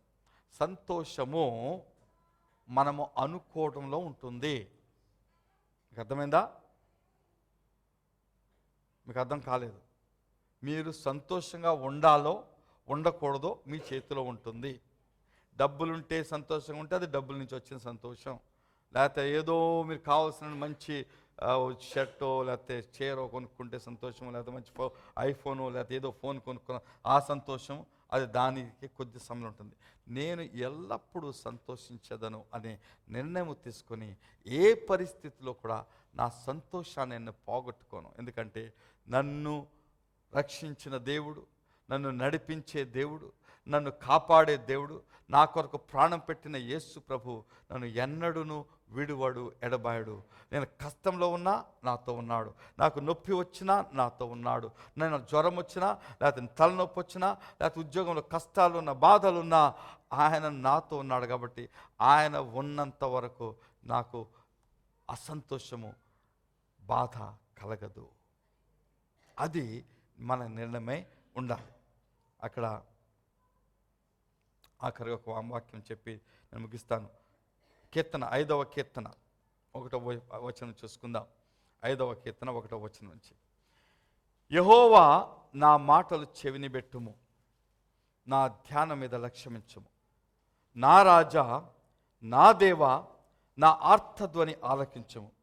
నిన్నే ప్రార్థించుచున్నాను. యెహోవా, ఉదయమున నా కంఠస్వరము నీకు వినబడును. ఉదయమున నా ప్రార్థనని సన్నిధిని సిద్ధము చేసి కాచియుందును. ఇటువంటి నిర్ణయం మీరు తీసుకోగలిగితే, ఒక మొక్కుబడి వంటి మొక్కుబడి మీరు చేసుకో. మొక్కుబడి అంటే మొక్కుబడి అనుకోండి, లేకపోతే ఒక నిశ్చయత అంటే నిశ్చయత అనుకోండి. చేసుకుని దేవునికి మీరు చేసినట్లయితే దానికి తగిన ఫలాన్ని మీరు పోగొట్టుకోరు. నిద్ర అందరికీ చాలా ఇష్టం, నాకు ఇష్టమే. అలాగనుకుని పొద్దున్న మరి రాత్రి 2 గంటలు పడుకున్న పొద్దున్న 4:45 లేచిపోయి ఇక్కడ రావడానికి సిద్ధపడకపోతే రాలేము. చేయాలి అంతే. ఏమి పొద్దున్న లేచి రాత్రి లేటుగా పడుకుంటున్నాము, లేటుగా పడుకోకుండా ప్రాక్టీస్ చేయాలి. తల్లిదండ్రులు పిల్లలకు నేర్పించాలి. రాత్రి లేటుగా పడుకునే అలవాట్లు మనందరికీ వచ్చేసాయి. సిటీస్లో వచ్చిన అలవాట్లు ఇవి. పాత రోజులు ఇలాగా మీరు ఎక్కడికైనా గుర్తుంటే మీ యొక్క ఊర్లో మరి మీరందరూ నాకంటే ఎక్కువ మంది అందరూ చిన్నోళ్ళే నాకంటే ఇక్కడ. అయితే నేను నా చిన్నప్పుడు మా ఊర్లో చూసినవి సాధారణంగా 8 గంటలకు ఎలా లైట్లు పడుకునేవారు ఊర్లో, విలేజ్లో. మేము తర్వాత బొంబాయిలో ఉంటుంది, అక్కడ లైఫ్ మారిపోయింది. 9, 10 కాదు 11 కూడా అయిపోయేది. తర్వాత జీవితం బొంబాయిలో ఉండేది నాకు. చిన్నప్పటి నుంచే. అయితే అక్కడ లైఫ్ వేరు, ఇక్కడ లైఫ్ వేరు. ఆ సెలవులకు వెళ్ళినప్పుడు మేము లేటుగా భోంచేస్తాం అంటే, లేటుగా అంటే 8-9 గంటలకు భోంచేస్తే అది అక్కడ చందలాడిపోయింది, ఇంకా భోంచేయలేదా మీరు అంటే 6 గంటలకు వచ్చి అడిగేవారు. 6 గంటలకు ఆల్రెడీ మన 6:30 కొంచెం చీకటి పడుతుందంటే అప్పటికే భోంచేసేవారు. త్వరగా భోంచేయాలని ఇప్పుడు డాక్టర్లు అందరూ చెప్తున్నారు. అయితే మనం 10 అయిపోతుంది మనకి.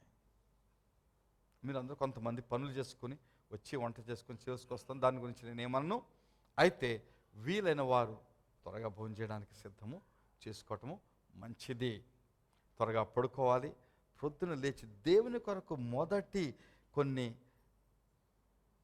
గంటలంటారో నిమిషాలంటారో మీ ఇష్ట ప్రకారంగా సమయాన్ని బట్టి ఆయన కొరకు ప్రత్యేకపరిచి ఆయనను మీరు ఎదురు చూసినలా ఆయన మిమ్మల్ని విడిచిపెట్టాడు. ప్రత్యేకంగా మిమ్మల్ని దీవిస్తాడు, మీకు జవాబిస్తాడు, మీతో మాట్లాడతాడు. అది ఒక బలి. ఏంటిది? మీ యొక్క నిద్రను ఆయనకు సాక్రిఫైస్ చేస్తున్నారు, ఆయనకు బలిస్తున్నారు, త్యాగం చేస్తున్నారు.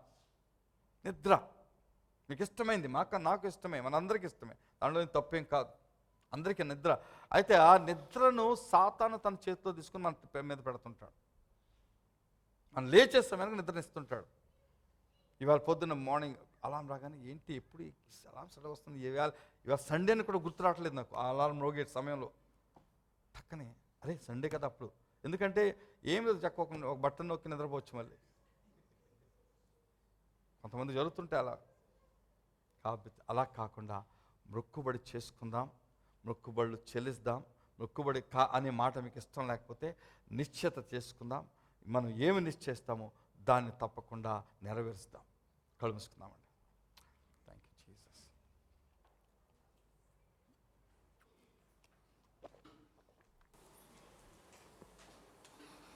ఓపెన్ చేసి ఒక నిమిషం ఆలోచించండి. ఎన్నిసార్లు మొక్కుబడులు మీరు చేసుకున్నారో ముందు దినాల్లో, పాత దినాల్లో. మరి చేసుకున్నవన్నీ మీరు మరుసటి దినాన్ని మొదలు పెట్టారా చేయడం? తర్వాత చేస్తారని మరి ముందుకు వాటిని తోసివేస్తారా? లేకపోతే మొదటి కొన్ని రోజులు, ఒక వారం రోజులు, 10 రోజులు, నెల రోజులు చేసి మెల్లగా దాన్ని తగ్గించేసి వెనక్కి వెళ్ళిపోయారా? చేస్తాననుకున్నారు, పరిస్థితి బాగోలేక అన్నాది చెట్టు మానేస్తారా? ఇవన్నీ కూడా ప్రశ్నలు. తప్పు చేస్తుంటే దేవుని సన్నిధిలో నేను తప్పు చేశాను ప్రభా, ఇక్కడి నుంచి కూడా నేను నా మాటను నిలబెట్టుకుంటాను ప్రభా, నాకు సహాయం కూడా కావాలి, పరిశుద్ధాత్మ దేవా నాకు గుర్తు చేస్తూ ఉండాలి అని మీరు ప్రార్థన చేసుకోండి. అది కూడా దేవునికి ప్రార్థన చేసుకోవడమే. మన పరిస్థితిని ఉన్న పాటున ఉన్నది ఉన్నట్లుగా దేవునికి చెప్పుకోవడం ఏమీ తప్పు కాదు. చెప్పుకోవాలి. చెప్పుకొని ఆయన సహాయం కోరుకొని ఆయన ఇచ్చే సహాయం ద్వారా మనం చేసుకున్నటువంటి నిర్ణయాల మీద మనం నిలబడదాం. హల్లెలూయా. దేవుని సన్నిధిగా మీరు మీ యొక్క ప్రార్థన ద్వారా ఆయనతో మాట్లాడుకొని కొన్ని మాటలు కొన్ని విషయంలో క్షమాపణ కోరుకోండి. కొన్ని విషయాలు ప్రభా ఇక్కడ నుంచి చేయననేటువంటి ఒక మంచి నిర్ణయం తీసుకొని ఇక్కడి నుంచి ముందు నుంచి చేస్తానని ఒక నిర్ణయం తీసుకుని, అది కూడా మీకు ఆయనకు మధ్యనే మీ మాటలే నా మాటలు కాదు చేసుకోనండి. ఏదైనా ఒక క్రొత్త నిర్ణయం తీసుకుని దేవుడు దానికి ముద్ర వేయనట్లుగా కృపతో ఆయన అడగండి. పరిశుద్ధాత్మ మీద సంచరిస్తున్నాడు. మీ యొక్క మాటలు మీకును దేవునికి మధ్యన జరుగుతున్నాయి. వాటి ప్రకారంగా మీరు జీవించాలి. Thank you. నీ సన్నిధిలో మోకరించి నీ మార్గములో సాగేదా, నిరసించక సాగేదా.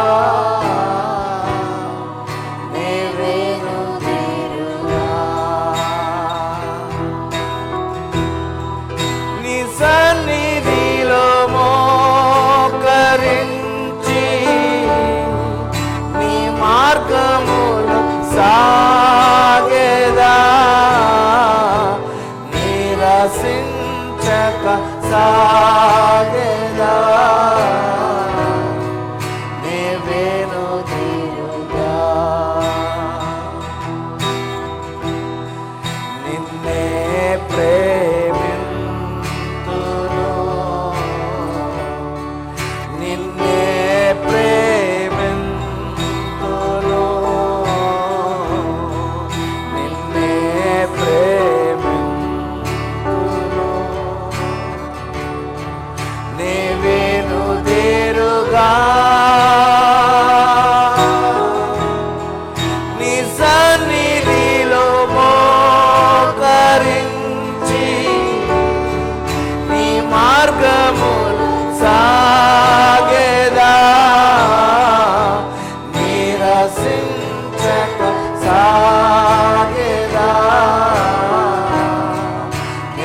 వేడుకొనుచున్నాం తండ్రి. అనేక సార్లు అనేక నిర్ణయాలు మీతోను, మీ ఎదుటను, మీ సన్నిధులను తీసుకొని కొన్నిసార్లు వాటిని కొద్దిగా జరిగించి, కొన్నిసార్లు మర్చిపోయి, కొన్నిసార్లు ప్రభా నిర్లక్ష్యంతో విడిచిపెట్టినవి ఉన్నాయి ప్రభా. మమ్మల్ని అందరినీ క్షమించమని కోరుచున్నాను తండ్రి. కనుకరించి ప్రభా, మేము చేసిన ఇటువంటి తప్పులను బట్టి కనుకరించి కృప చూపించి, ఈ రోజున మేము విన్న రీతిగా మేము మీతో చేసుకున్న ప్రతి ఒప్పందమును జరిగించినట్లుగా ప్రభా మమ్మల్ని సమర్పించుకుంటున్నాం ప్రభా. ఒక్కొక్క బిడ్డ తన ఇష్టానుసారంగా చేసిన ప్రార్థనను బట్టి వారిని బలపరిచి ఆ ప్రార్థనకు ముద్ర వేసి మీ యొక్క పరిశుద్ధాత్మ సహాయము దయచేసి అందరూ కూడా ప్రభా అన్ని విషయంలో చక్కగా నీ కొరకు జీవించడానికి, తీసుకున్న నిర్ణయాల ప్రకారంగా జీవించడానికి, నీకు చేస్తానన్నది అన్నిటినీ చేసి నీ ద్వారా ఆశీర్వదింపబడడానికి కృప చూపించమని, ఈ వాక్యాన్ని స్థిరపరచమని మా ప్రభువును రక్షకుడైన యేసుక్రీస్తు నామములో ప్రార్థన చేస్తున్నాం తండ్రి. ఆమేన్. హల్లెలూయా.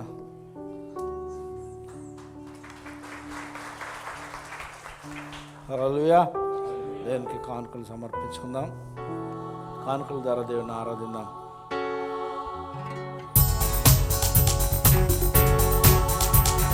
సమర్పింతును నా దేవునికి సర్వస్వము నా స్వార్జితం, సమకూర్చిన నా ప్రభుకు, సమకూర్చిన నా ప్రభుకు కానుకగా అర్పింతును, సమర్పింతును నా దేవునికి సర్వస్వము నా స్వార్జితం.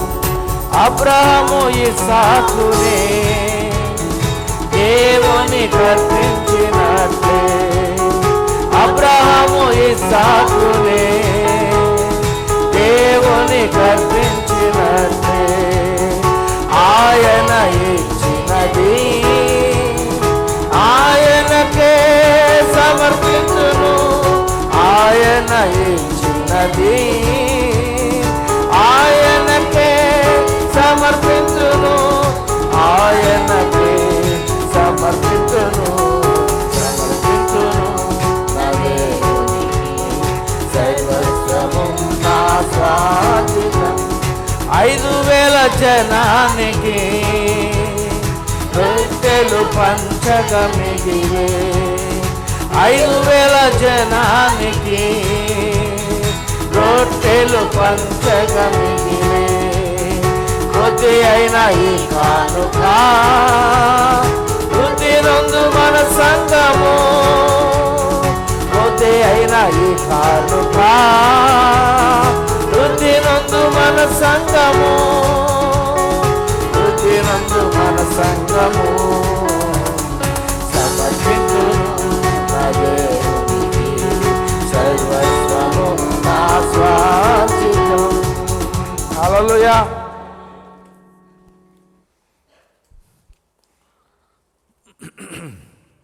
చక్కటి వాక్యం విన్నాము.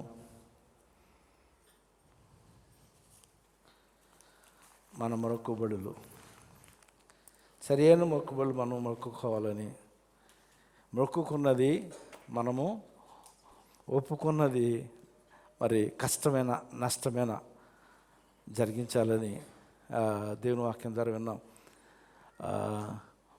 పాస్టర్ గారు చెప్పిన మాట చాలా స్పష్టము.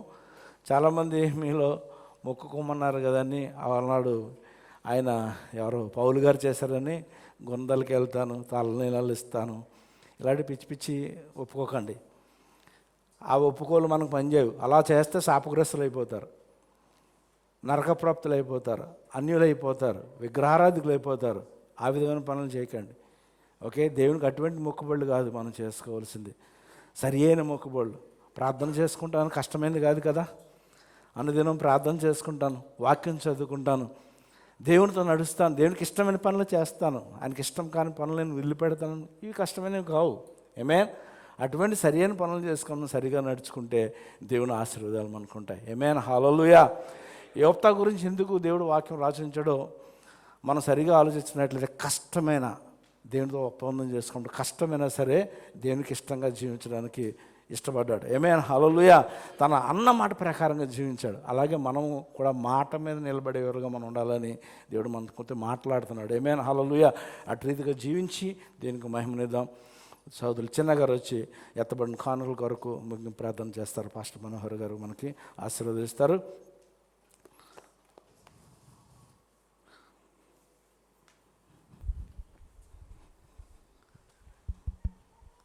హల్లెలూయా, హల్లెలూయా, హల్లెలూయా. సర్వోన్నతుడ సర్వశక్తిమంతుడైన దేవా, నీకే మహిమ చెల్లిస్తున్నా, నీకే వందనాలు ప్రభా. ఇంతవరకు నాయనా నీ కృపను బట్టి కాసి కాపుదలు దయచేసి ప్రభా, ఇదిగో తండ్రి నీ సన్నిధిలో ప్రభానైనా తండ్రి ప్రభానైనా ఆరాధనలో నీ స్థుతులు నీ ప్రభానైనా తండ్రి మీరుండి ప్రభా నడిపించుకునే విధానం బట్టి వందనాలు తండ్రి. మీరు వాక్యం ద్వారా ప్రభా మీరు మాతో మాట్లాడినందుకు నీకే వందనాలు చెల్లిస్తున్నాం తండ్రి. అవును తండ్రి ప్రభా, మీకు సమర్పించిన ప్రభా అటు రీతిగా మేము జీవించుటకు నీ కృప చూపించండి తండ్రి. ప్రభానైనా తండ్రి ప్రభా నీలో తండ్రి ప్రభానైనా నన్ను విశ్వాసంలోని ప్రభానైనా తండ్రి జీవించుటకు నీ సహాయం దయచేయండి ప్రభా.